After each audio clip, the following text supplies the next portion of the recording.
আজকে আজকে আপনাদেরকে দেশনা দেব যে সেই ধরনের দেশনা বিদর্শন ভাবনা যদি কেউ না করে, সেই ব্যক্তি যদি ত্রিপিটক মুখস্থ যদি রাখে, ত্রিপিটক ধর যদিও হয়,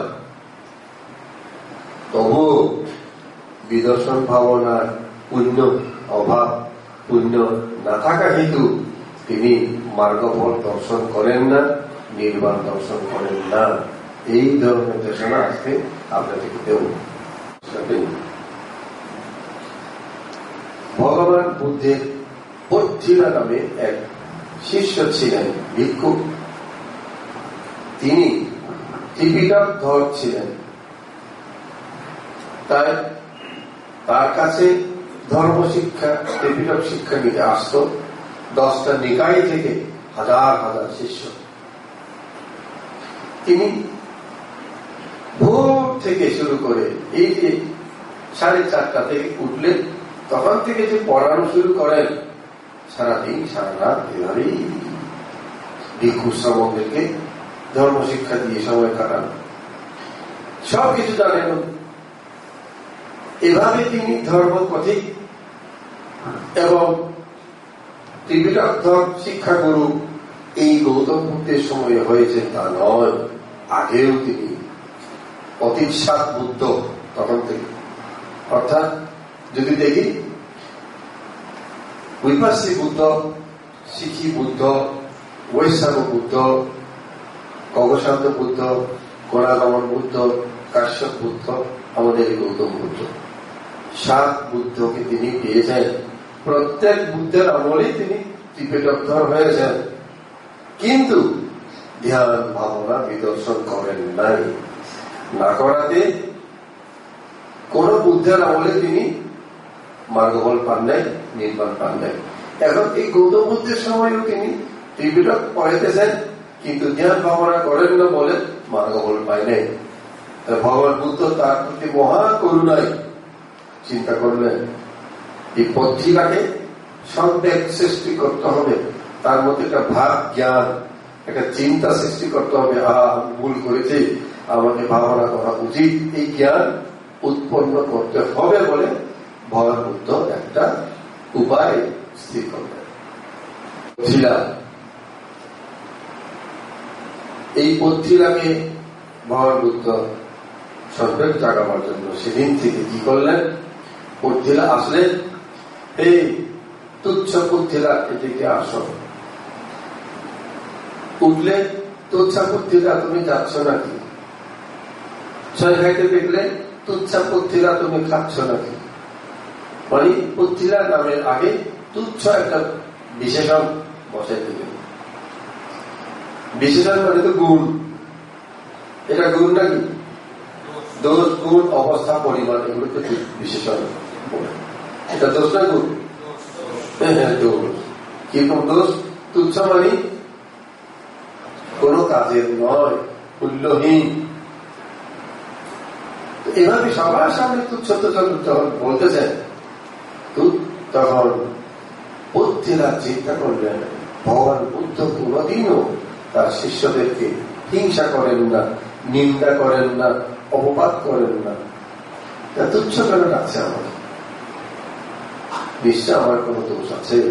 তাই তিনি নিজেকে নিজে যখন দেখলেন, উত্তর পেয়ে গেলেন, আসলে তাই, আমি এতগুলা ছাত্রকে, ভিক্ষু শ্রমণকে ধর্ম শিক্ষা দিই, কিন্তু আমি এখনো অরহত হইতে পারি নাই, মার্গফল পাই নাই। আমার অনেক শিষ্য আমার থেকে শিক্ষা নিয়ে তারা ধ্যান ভাবনা করে অরহত হয়ে গেছে, আমি এখনো তুচ্ছ রয়ে গেছি, এটা সত্য। তিনি সম্যক প্রাপ্ত হলেন, জ্ঞান পেলেন। তিনি বুদ্ধের এই শিক্ষা দেওয়ার পর তিনি সম্যক প্রাপ্ত হয়ে চিন্তা করলেন, আমাকে ভাবনা করতে হবে, ধ্যান করতে হবে। এই সিদ্ধান্ত নিয়ে তিনি খুব বই যেসব শিক্ষার্থী তার কাছে শিক্ষা নিতে আসছে তাদের এই ব্যাচ পড়ানো শেষ। এরা যখন বের হলো, তিনিও আস্তে আস্তে সাবেক নিয়ে শিবরের ভিতরে এভাবে আড়াল করে ঢুকাইয়া ওই শিষ্য ভিক্ষুদের সাথে তিনিও ক্যাম্প থেকে আসতে বের চলে গেলেন।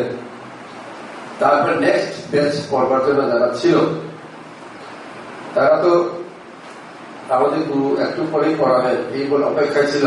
তারা কিন্তু বুঝতে পারে না যে উনি বের হয়ে গেছেন, একটু ওই ছাত্রদের মাঝখানে ঢুকে চলে গেছে। কোথায় গেলেন? 120 যোজন দূরে, তার মানে প্রায় 1200 মাইল দূরে চলে গেলেন। সোজা কথা না, জেলাবন থেকে অনেক দূরে চলে গেলেন। সেখানে একটা অরণ্যে এক অরণ্য কুটির, অরণ্য বিহার ছিল, সেখানেই তিনি চলে গেলেন। সেখানে 30 জন ভিক্ষু বাস করতেন, সবাই অরহৎ ছিল। তাই তিনি সবচেয়ে বয়োজ্যেষ্ঠ, তার কাছে গিয়ে বন্দনা করে বললেন, ভান্তে, আমি আপনার আশ্রয় নিতে এসেছি, আমাকে আশ্রয় দিন। ওই ভান্তে অরহৎ উনি দিব্য চক্ষে দেখলেন, উনি তো পড়ছিলা আমরা চিনি, ওনাকে চিনে না কেউ নাই, বড় গুরু তো। তাই উনি আমাকে এভাবে দেখি, উনি তো অত্যন্ত জ্ঞানী গুণী, মহান বুদ্ধ তুচ্ছ তুচ্ছ বলাতে কিন্তু তার মধ্যে যে একটা অহংকারের ডাক আছে, অহংকার বিষ্ঠা, অহংকার বিষ্ঠা থাকলে তো আমি তাকে শিক্ষা দিতে পারবো না।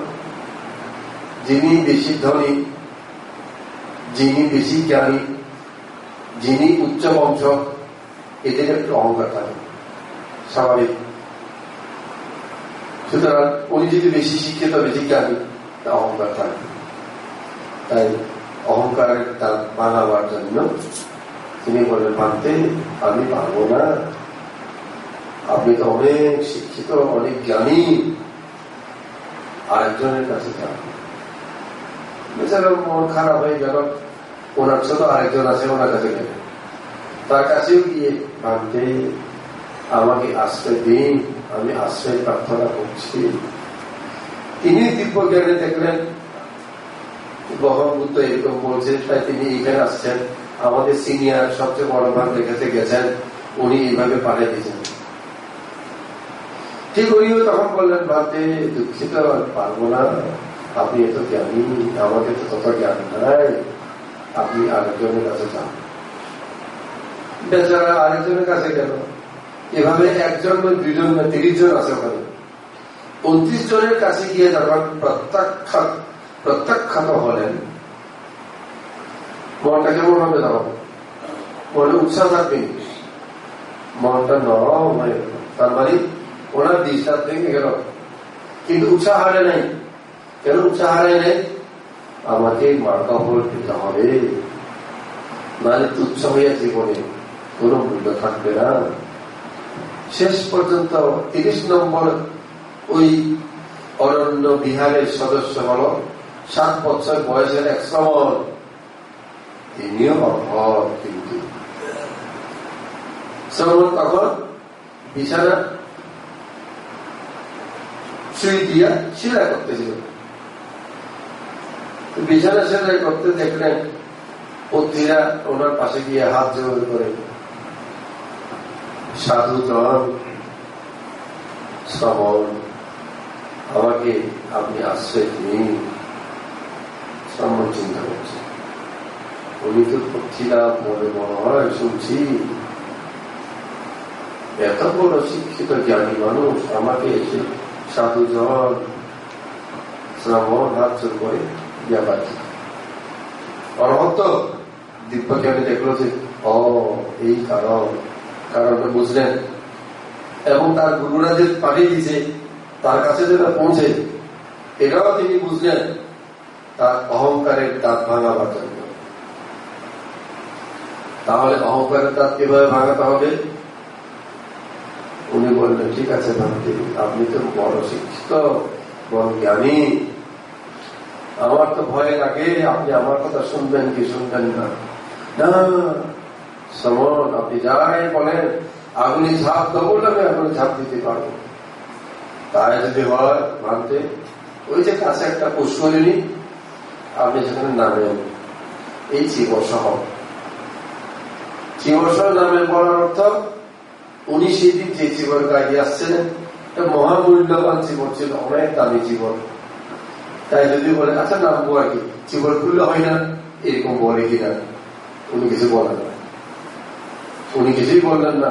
জীবন সহ নামবার জন্য তিনি পুকুরের দিকে হাঁটলেন। পুকুরে পৌঁছলে নামতে শুরু করলেন।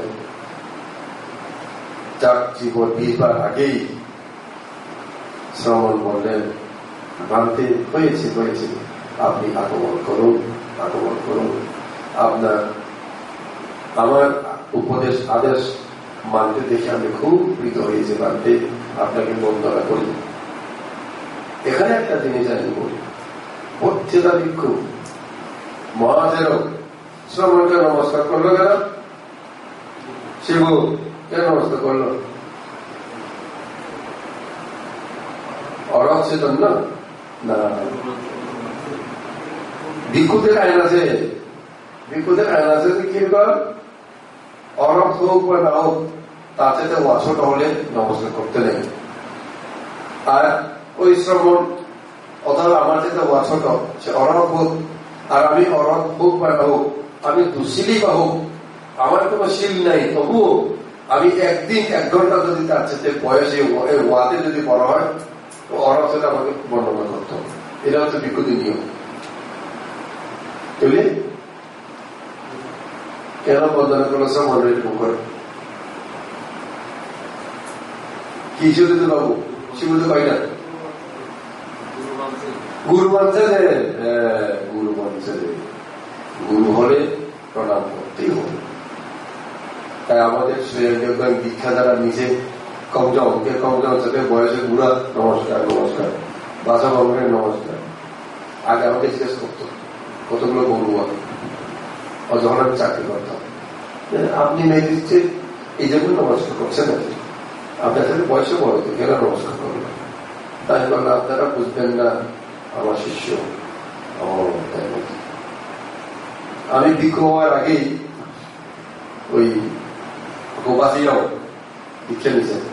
তাই আমি তো ছোট তার চাকরি, তো বাসিয়াম গুরু, বাসিয়াম বাবু আমাকে বন্দনা করতেন, করতে হবে। আমি গুরু যে, গুরু আমার থেকে শিখবে যে। তাই এখানেও সেরকম শ্রম 7 বছর মাত্র, উনি হয়তো 60-70 বছর বয়স, মাথায় নমস্কার করতেছে, কেন? গুরু মান্য করেছে তাই। পত্রিকা মহাদেরও পুকুরে নামছিলেন, তখন শ্রমণ বললেন, মানতে হয়েছে, আমি সন্তুষ্ট হয়েছি, আমি চলে আসুন। পত্রিকা চলে আসলেন, তখন পত্রিকা হাত জোর করে শ্রমণের পাশে দাঁড়িয়ে, এবার তাহলে আমাকে শিক্ষা দিন। তখন শ্রমণ বললেন, মানতে আপনি মনোযোগ দিয়ে শুনুন। মানতে ধরুন কোন একটা গুইসাপ, একটা ঢিবি, 6টা গর্ত আছে, সেখানে ঢুকে গেছে, মাটির ঢিবি আর কি, ওখানে ঢুকে গেছে। তাহলে ওই গুইসাপটাকে ধরতে আপনি কি করবেন? তো পত্রিকা বললেন, পূজনীয় শ্রমণ,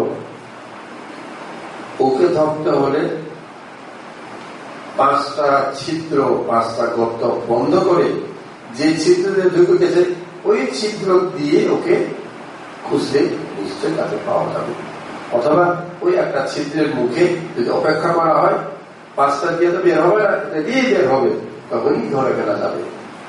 তখন মানতে বললেন, শ্রমণ বললেন, মানতে আপনি ঠিকই বলেছেন, তাই আপনি ওই ছিদ্রের 5টাকে বন্ধ রেখে এক ছিদ্র খোলা রাখবেন, তাহলে ওই সাপকে ধরতে পারবেন।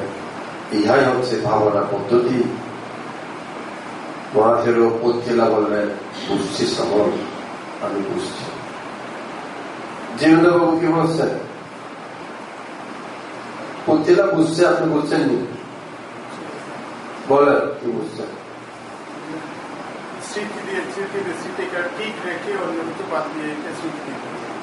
আচ্ছা যাক, সেই কথাটাই আর কি।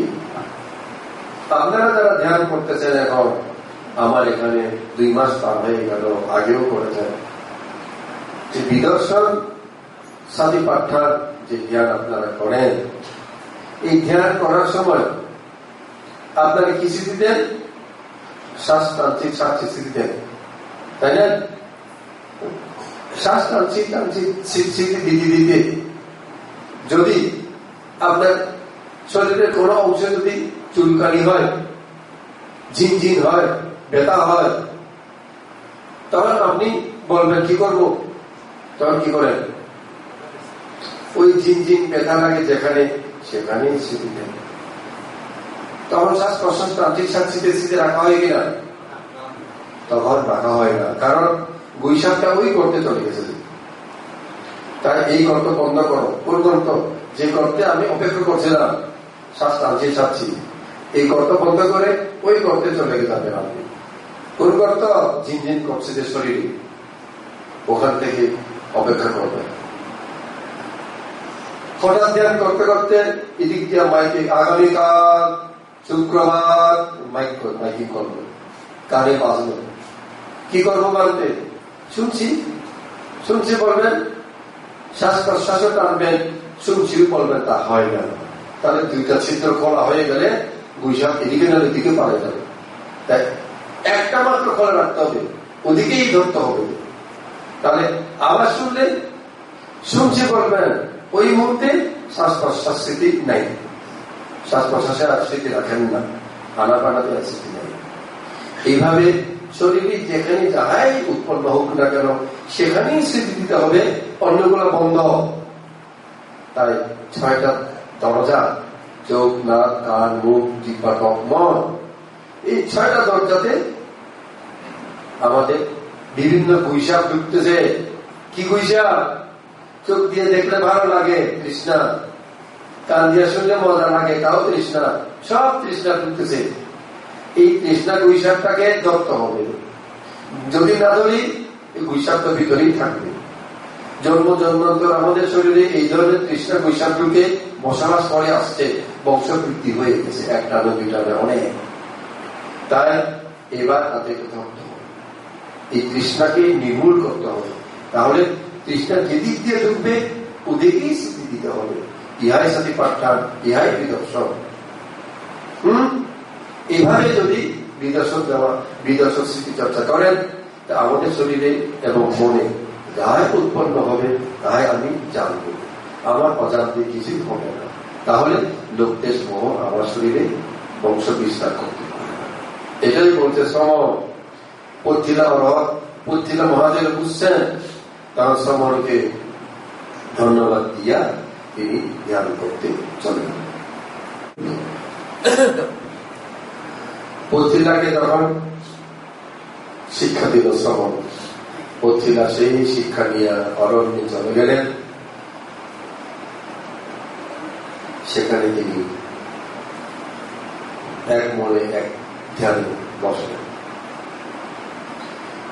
120 যোজন দূর থেকে, অর্থাৎ শ্রাবস্তির জেতাবন গণ্ডকুটির থেকে ভগবান বুদ্ধ মহাকরুণা দিয়ে তার শিষ্য সন্তান পথিলার দিকে দৃষ্টি দিব্যচক্র দিয়ে দেখছিলেন। ভগবান বুদ্ধ এই মুহূর্তে তাকে মৈত্রী দিলেন, তার উৎসাহ বৃদ্ধির জন্য। তার কি করলেন? সেই গণ্ডকুটির থেকে ভগবান বুদ্ধ জ্যোতি নিক্ষেপ করলেন পথিলা মহাদেবের কাছে। জ্যোতি নিক্ষেপ করলে কি হয়? জ্যোতি নিক্ষেপ করলে মনে হয় ভগবান তার কাছে আছে। জ্যোতি নিক্ষেপের ফলটা হচ্ছে যে এই কাছাকাছি ভগবান বুদ্ধকে দর্শন করা যায়। মনে যেন বুদ্ধ বসে আছেন অথবা দাঁড়িয়ে আছেন এরকম মনে হয়। ভগবান সেভাবেই জ্যোতি নিক্ষেপ করে যেন তার কাছে চলে গেলেন। তখন বুদ্ধিরা ভগবান বুদ্ধকে দিকে তাকিয়ে এদিকে ধ্যান করতেছে। এবার ভগবান বুদ্ধের দিকে তাকালেন। ভগবান বুদ্ধ তাকে উৎসাহ দিয়ে বললেন এই পালি গাথা, যোগা ওই জায়তি ভূরি আয়োগা ভূরি সাংখ্যায় এইতাং দ্বিধা পথ্যাং জ্ঞাত্বা ভাবায় বিভাবায় চ তথাত্থানাং নিবেশেয়া যথা ভূরি পাবদ্ধতি। এটা অর্থ হচ্ছে অনেকে ধ্যান ভাবনা না করাতে, ধ্যান ভাবনাকে অবহেলা করাতে তার জীবনে কোনো উন্নতি হয় না, অর্থাৎ সেটা লক্ষ্যবস্তুতে পৌঁছে না, অর্থাৎ সে মার্গফল নিকট দর্শন করে না। অনেকে ধ্যান ভাবনা করাতে তার জীবন মূল্যবান হয়ে ওঠে। সে সিদ্ধ পুরুষ, মুক্ত পুরুষ, অরহন্ত মার্গফল লাভ করে নিকট দর্শন করে। ইহা যারা উপলব্ধি করেন তারা ওই ধ্যান ভাবনা না করা সেটাকে পরিত্যাগ করে ধ্যান ভাবনা করে শেষ পর্যন্ত নিজের জীবনকে সার্থক করেন। এমন ভগবান বুদ্ধের সংক্ষিপ্ত ভাষণ। বুদ্ধির সংক্ষিপ্ত ভাষণ যদিও এখানে 3টা লাইন, ভগবান বুদ্ধ কমলেও 5-10 মিনিট নিশ্চয় এটা ব্যাখ্যা করে বলেছেন। ওই সময়টুকু পথিরা শুনতেছিল, শুনতে শুনতে তার মনের ভিতরে প্রীতি উৎপন্ন হচ্ছিল, কারণ ভগবান আমাকে উপদেশ দিচ্ছে।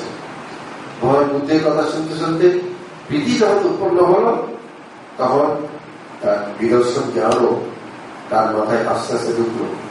বিদর্শন জ্ঞান ধাপে ধাপে এসে ভগবান বুদ্ধের দেশনাটাও যখন অনেক পর্যায়ে এসে শ্রদ্ধাবতী মার্গফল, সচেতন মার্গফল, অরহন্ত মার্গফল পর্যন্ত ভগবান বুদ্ধ চতুর্থ সত্য দেশনা যখন করলেন। এখানে কিন্তু চতুর্থ সত্য আছে, এই গাথাতে লিখে নাই, কিন্তু দেশনাতে চতুর্থ সত্য না দিয়া দেশনা পরিপূর্ণ কোনোদিনও হয় না। তখন পথিরা ভগবানের এই দেশনা শুনতে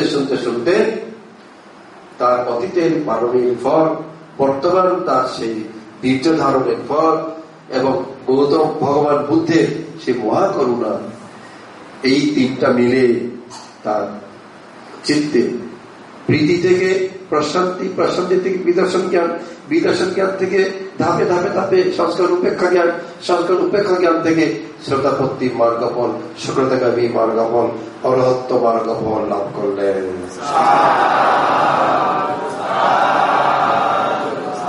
তিনি মুক্ত পুরুষ। এই বুদ্ধিরা অরহতের জীবনী আমাদেরকে কি শিক্ষা দেয়? যারা এখন মনে করে না ধ্যান ভাবনা করে এক সময় করবো আর কি, তারা জীবনকে ব্যর্থতায় পর্যবসিত করছেন, নিজের জীবনকে নিজের সমুদ্রে ভাসিয়ে দিচ্ছেন।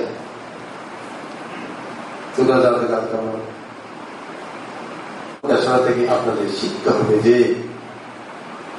জীবনটা পরিপূর্ণতা লাভ করে মার্গফলে নির্বাণ দর্শন।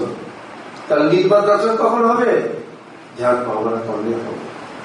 ধ্যান ভাবনা বিহীন নির্বাণ কোনদিন দর্শন হবে।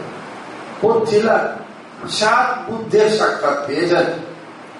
1 বুদ্ধ 2 বুদ্ধ নয়, প্রত্যেক বুদ্ধের সময় তিনি ত্রিপিটক মুখস্থ, ত্রিপিটক ধর হয়েছেন, শিক্ষা দিয়েছেন, অন্যদেরকে বিদর্শন ভাবনা নিয়েও শিক্ষা দিয়েছেন, কিন্তু নিজে বিদর্শন ভাবনা না করাতে তিনি তুচ্ছ হয়েই পাইলেন। তিনি নিজেকে মূল্যবান, পূজনীয় ব্যক্তিকে পরিণত করতে পারেন নাই। যে ব্যক্তি দুধ বিক্রি করে, গরুর দুধ টেনে 10-20 বিক্রি করে, নিজে খাই না পয়সা পাওয়ার জন্য, নিজে খাইলে দুধ বিক্রি পয়সা পাবে না। আর সুব্রত চাকমা বাবু আদেশের দুধ কিনে খায়, সুন্দর স্বাস্থ্য। হ্যাঁ, আর এই লোকটা পয়সা পাওয়ার জন্য বিশ্বের দুধ বিক্রি করে, দুধ খায় না, দুধ খায় না বলে সে হ্যাংলা। আর উনি আদেশের কিনে খায়নি, মাত্র আদেশের বিশ্বের দুধ নয়, সুন্দর।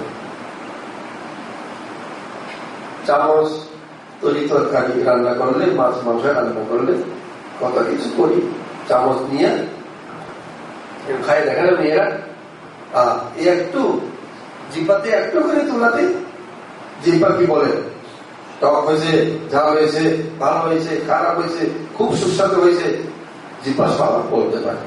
সে খাই না কথা হচ্ছে এক ফোটা, কিন্তু চামচ ওখানে যা আছে সব তার, তখনই সব তার, কিন্তু সে কিছুই বুঝে না। তাই আপনাদেরকেও চিন্তা করতে হবে। বুদ্ধিরা রব জন্ম জন্মান্তর 7 বুদ্ধের আমলে ত্রিপিটকধর হয়েও তিনি হয়েছিলেন চামচ। তিনি জিহ্বা হতে পারেন না। তিনি জিহ্বা হলেন কোন সময়? এই ভগবান বুদ্ধের এই শিক্ষাতে। ভগবান বুদ্ধ যদি তাকে শিক্ষা না দিতেন, তিনি চামচই রয়ে দিতেন।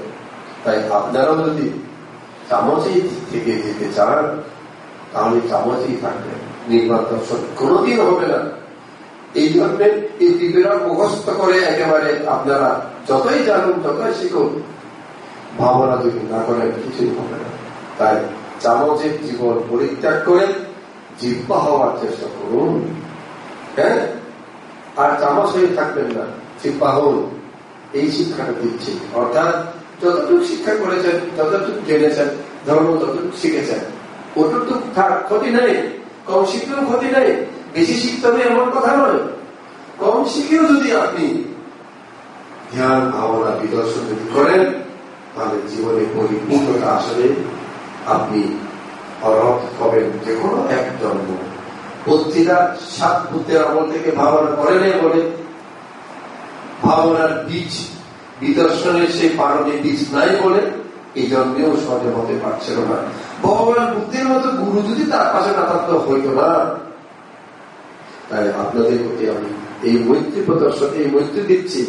আপনারা এই বুদ্ধিটা জীবনী থেকে শিক্ষা নিয়ে ভাবনা করতে আলসি করবেন না, ধ্যান করতে আলসি করবেন না। দানশীল ভাবনা, দান যতই দেন, যতই শীত পালন করে, ভাবনা লাগবেই। ভাবনাবিহীন পরিপূর্ণতা লাভ করবেন না। তাই পরিপূর্ণ হওয়ার জন্য ভাবনা করুন। আশীর্বাদ করছি আপনারা এই পথিলার মতো পরিশেষে অরহন্ত মার্গফল দর্শন করে জীবন সার্থক করতে সক্ষম হন।